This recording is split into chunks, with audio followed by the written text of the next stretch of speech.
नमस्कार आप सभी को। तो हम हिस्ट्री के इम्पोर्टेंट क्वेश्चंस की सीरीज़ कर रहे थे। उस सीरीज़ को कंटिन्यू रखते हुए क्वेश्चन नंबर 36 से हम स्टार्ट करते हैं। निम्नलिखित में से किस समाचार पत्र का संपादन गांधी जी ने किया था? तो गांधी जी ने संपादन किया था इनमें से नवजीवन का। इस सब का प्रकाशन हुआ था 1919 से 1931 तक अहमदाबाद से हिंदी और गुजराती में।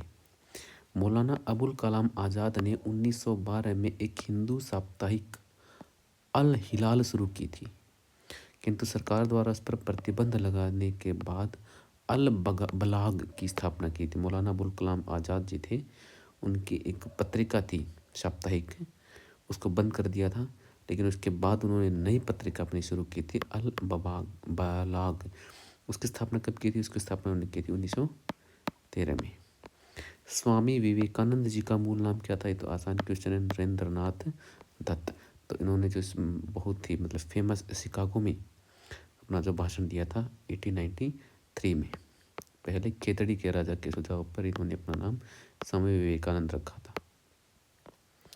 देश बंधु की उपाधि किसके साथ दी जाती है? तो देश बंधु की उपाधि दी जाती है चित्तरंजन दास को, सी आर दास को देश बंधु की उपाधि जानी जाती। कवि थे, पत्रकार थे और राजनेता थे। बाल गंगाधर तिलक को लोकमान्य की उपाधि कब दी गई थी? तो ये उपाधि दी गई थी इनको, इनमें तो इसका करेक्ट आंसर नहीं है, 1882 में दी गई थी। पहले व्यक्ति थे जिन्हें 1882 में पत्रकारिता के कारण से आज़ादी मिली थी। ठीक है, इन्हें लोकमान्य की उपाधि दी गई थी क्योंकि इन्होंने संपूर्ण महाराष्ट्र में कर न देने का आंदोलन चलाया था। तो इसमें ऐसा कोई ऑप्शन है ही नहीं। ठीक है, इन्हें दी गई थी क्योंकि इन्होंने कहा था कि महाराष्ट्र में कोई कर ना दे, इसके लिए उन्होंने आंदोलन चलाया था और इसी दौरान जनता ने इन्हें लोकमान्य की उपाधि दी थी। इनका प्रसिद्ध कथन था, स्वराज्य मेरा जन्मसिद्ध अधिकार है और मैं इसे लेकर रहूँगा। ठीक है, स्वराज्य मेरा जन्मसिद्ध अधिकार है, ये दोबारा से क्वेश्चन रिपीट और लोकमान्य तिलक जी ने दिया था। गांधी जी द्वारा सन 1933 तक संपादित समाचार पत्र का नाम क्या था? Young India. 1933 तक किसका संपादन किया गया था? यंग इंडिया और हरिजन के संपादक महात्मा गांधी जी थे। उपन्यास नील दर्पण का अंग्रेजी में अनुवाद किसने किया था? मधुसूदन दत्त ने। अमर राष्ट्रगीत वंदे मातरम की रचयिता कौन है थे? तो ये थे बंकिम चंद्र चट्टोपाध्याय। इनकी पुस्तक थी आनंद मठ से लिया गया है, जो वंदे मातरम है वो आनंद मठ से लिया गया है। इसे सर्वप्रथम कांग्रेस के अधिवेशन 1896 में कलकत्ता में गाया गया था, जिसकी अध्यक्षता रहमत उल्लाह एम सयानी जी ने की थी। यह किसने कहा था कि इस समय मध्य रात्रि होते ही जब संसार सो रहा है, भारत नए जीवन की स्वतंत्रता के लिए जाग रहा है? जवाहरलाल नेहरू जी ने कहा था 15 अगस्त 1947 की वो, या 14 अगस्त 1947 की रात को, या 15 अगस्त 1947 की अर्ली मॉर्निंग को, जब भारत आज़ाद हो रहा था। तो उनके फेमस जो भाषण था उसका ये महत्वपूर्ण हिस्सा था। फ्रंटियर गांधी कहा जाता है खान अब्दुल गफ्फार खां को। सविनय आंदोलन के दौरान उत्तर पश्चिमी सीमांत प्रांत में सक्रिय भूमिका निभाने वाले अब्दुल गफ्फार खां को फ्रंटियर गांधी तथा सीमांत गांधी कहा जाता था। किसे फ्रंटियर गांधी कहा जाता था? खान अब्दुल गफ्फार खां। लेडी विद द लैम्प के नाम से जाना जाता था फ्लोरेंसा नाइटिंगेल को। गांधी जी को सर्वप्रथम राष्ट्रपिता किसने कहा था? तो कहा था सुभाष चंद्र बोस ने। सारे जहां से अच्छा, ये किसने लिखा था? मोहम्मद इकबाल ने। सारे जहां से अच्छा हिंदुस्तान हमारा मोहम्मद इकबाल ने लिखा था। इसका सर्वप्रथम प्रकाशन इतिहाद साप्ताहिक जर्नल में 16 अगस्त 1904 को हुआ था। दक्षिण अफ्रीका में महात्मा गांधी द्वारा प्रकाशित पत्रिका का नाम वो था इंडियन ओपिनियन। इन्होंने भेदभाव और नागरिक अधिकारों को उठाने के लिए किया था। कौन सी रचना महात्मा गांधी के साथ संबंधित नहीं है? तो द होली फैमिली, ये गांधी जी की रचना नहीं थी। ये रचना थी कार्ल मार्क और एंजल ने इसकी रचना की थी। बाकी हरिजन है, हिंद स्वराज है, माई एक्सपीरियंस विद ट्रूथ है, ये सारे महात्मा गांधी जी की रचनाएं हैं। निम्नलिखित में से किस सिख गुरु ने फारसी में जफरनामा लिखा था? तो लिखा था गुरु गोविंद सिंह ने। भारत में प्रकाशित होने वाला प्रथम समाचार पत्र का नाम क्या था? वो था द बंगाल गजट। आधुनिक भारतीय प्रेस का प्रारंभ 1776 में विलियम्स बोल्ट्स द्वारा एक समाचार पत्र के प्रकाशन से हुआ था, परंतु ईस्ट इंडिया कंपनी ने उसको इंग्लैंड भेज दिया।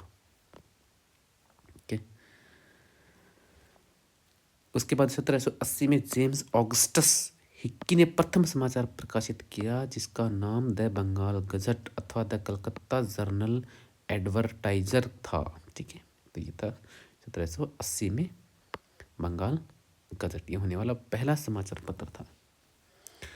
भारत में अंग्रेजी का पहला समाचार पत्र किसने शुरू किया था? J.A. हिक्के ने, जो ऊपर लिखा गया है बंगाल गजट। किसने कहा था कि आप मुझे खून दो मैं आपको आज़ादी दूंगा? सुभाष चंद्र बोस ने 2 जुलाई 1943 को सिंगापुर पहुंचे थे। 21 अक्टूबर 1943 को स्वतंत्र भारत की अस्थायी सरकार बनाई थी इन्होंने सिंगापुर में ही, और जहां उन्होंने नारा दिया था कि तुम मुझे खून दो मैं तुम्हें आज़ादी दूंगा। जय हिंद का नारा बहुत ही आसान सुभाष चंद्र बोस ने दिया था। मतलब इनको आपको जो मैच करना, अब्दुल गफ्फार खान इनको कहा जाता है सीमांत गांधी। क्या कहा जाता है इनको? सीमांत गांधी कहा जाता है। दादा भाई नौरोजी भारत का भव्य वृद्ध पुरुष, और मोहनदास करमचंद को महात्मा। बहुत ही आसान प्रश्न है। पश्चिम भारत के किस धार्मिक सुधारक को लोकहितवादी कहा जाता है? तो वो थे गोपाल हरि देशमुख। इनको पश्चिमी जो भारत था उनके धार्मिक सुधारकों में लोकहितवादी कहा जाता था। रविंद्रनाथ टैगोर द्वारा रचित लिखित गीत जन गण मन सर्वप्रथम जनवरी 1942 में किस नाम से प्रकाशित हुआ था? तो भारत भाग्य विधाता नाम से ये प्रकाशित हुआ था 1912 में। कुछ क्रांतिकारी गतिविधियों के प्रश्न आ जाते हैं अब। अंग्रेजों द्वारा निम्नलिखित में से किस क्रांतिकारी को फांसी की सजा दी गई थी? राजगुरु को फांसी की सजा दी गई थी। इनमें से अंग्रेजों ने भगत सिंह, सुखदेव के साथ राजगुरु को भी फांसी की सजा दी थी। तो जतिन दास थे, इनकी जो है मृत्यु हुई थी लंबी भूख हड़ताल रखने के लिए, बल्कि जबकि चंद्रशेखर आज़ाद और कल्पना दत्त इनके जब पुलिस मुठभेड़ के करते समय स्वयं को उन्होंने गोली मार दी थी और शहीद हो गए थे। काकोरी डकैती घटना के नायक कौन थे? वो थे राम प्रसाद बिस्मिल। 19 अगस्त 1925 में हुआ था काकोरी कांड, जिसमें सरकारी खजाने को लूटा गया। इसके नायक राम प्रसाद बिस्मिल, रोशन सिंह, राजेंद्र लाहिड़ी और अशफाकुल्ला खां आदि थे। इन सभी को इस कांड के आरोप में फांसी दे दी गई थी। नीलगाय की खेती करने वालों के विरुद्ध विद्रोह को प्रदर्शित करने वाले नाटक नील दर्पण के लेखक, तो नील दर्पण के लेखक थे हमारे दीनबंधु मित्र। इसमें नील की खेती करने वालों के विरुद्ध विद्रोह को प्रकाशित किया गया था। और ये विद्रोह हुआ था 1859 और 60 में। नील की खेती करने वालों के विरुद्ध विद्रोह को प्रदर्शित करने के लिए नील दर्पण के लेखक दीनबंधु मित्र थे। और विद्रोह जो हुआ था ये हुआ था 1859 और 60 में। ब्रिटिश इंडिगो बागान मालिकों के अत्याचारों का वर्णन करने वाला दोबारा से नील दर्पण के लेखक थे दीनबंधु मित्रा। कौन सा उपन्यास भारत के स्वतंत्रता सेनानियों के लिए प्रेरणा का स्रोत बना था? तो वो था आनंद मठ उपन्यास भारत के स्वतंत्रता सेनानियों के लिए प्रेरणा का स्रोत बना था। इसे बंगाली देशभक्ति के बाइबल भी कहा जाता है। स्वतंत्रता की पूर्व संध्या पर निम्नलिखित में से किस आंदोलन ने सबसे बड़ा कृषक छापाकर युद्ध देखा था? वो था तेलंगाना आंदोलन। स्वतंत्रता के पूर्व हुए किसान आंदोलन में सबसे बड़ा कृषक आंदोलन हुआ था तेलंगाना आंदोलन के नाम से। तेलंगाना के विद्रोह का तात्कालिक कारण था पुलिस द्वारा कमरैया की हत्या। किसान नेता थे एक कमरैया, उनकी हत्या कर दी थी। उसके बाद तेलंगाना आंदोलन हुआ था। 1930 में चटगांव के सरकारी शस्त्राग्रह पर हुए सशस्त्र आक्रमण का नेता कौन थे? तो ये थे सूर्य सेन। चटगांव में हुआ था 1930 में, जिसमें सरकारी शस्त्राग्रह पर हमला हुआ और जो शस्त्र थे वो लूट लिए गए थे। इसके नेता थे सूर्य सेन। अरविंद को किस मामले में गिरफ्तार किया गया था? तो जो अरविंद घोष थे उनको अलीपुर बम धमाके के आरोप में 1908 में अनुशीलन समिति के सदस्यों के साथ अलीपुर बम मामले में गिरफ्तार कर लिया गया था। निम्न ब्रिटिश व्यक्तियों में से किसने विद्रोह किया था कि 1857 का विद्रोह एक राष्ट्रीय विद्रोह था? किसने ये बात स्वीकार की थी? डिज़रेली ने। डिज़रेली ने इस बात को स्वीकार किया था कि 1857 के भारतीय स्वतंत्रता की संग्राम की व्यापकता को देखते हुए इसे राष्ट्रीय विद्रोह कहा जाए। 1908 में अंग्रेजों द्वारा कैद कर लिए जाने के बाद बाल गंगाधर तिलक को कहाँ भेजा गया था? उनको भेजा गया था मांडले। मांडले भेजा गया था। जून 1908 में इनको गिरफ्तार कर लिया गया था। केसरी के में जो इनका अखबार था केसरी, उसमें प्रकाशन के लिए इनको गिरफ्तार करके 6 वर्ष की सजा दी गई थी और इनको मांडले जेल भेजा गया था। इंडिया हाउस कहाँ स्थित है? तो ये है लंदन में। इंडिया हाउस लंदन में है और इसमें श्यामजी कृष्ण वर्मा ने लंदन में भारतीयों के लिए इंडिया हाउस नामक हॉस्टल की स्थापना की थी। इंडिया हाउस क्रांतिकारियों का अड्डा बन गया था उस समय। किस कृत्य के कारण भगत सिंह, राजगुरु और सुखदेव को 23 मार्च 1931 को फांसी दी गई थी? तो ये गई थी 1908 में लाहौर में सैंडर्स की हत्या के कारण। सैंडर्स की हत्या के कारण 1928 में इन तीनों को फांसी की सजा दी गई थी। लाहौर षड्यंत्र मामला किसके विरुद्ध रजिस्टर्ड किया गया था? भगत सिंह।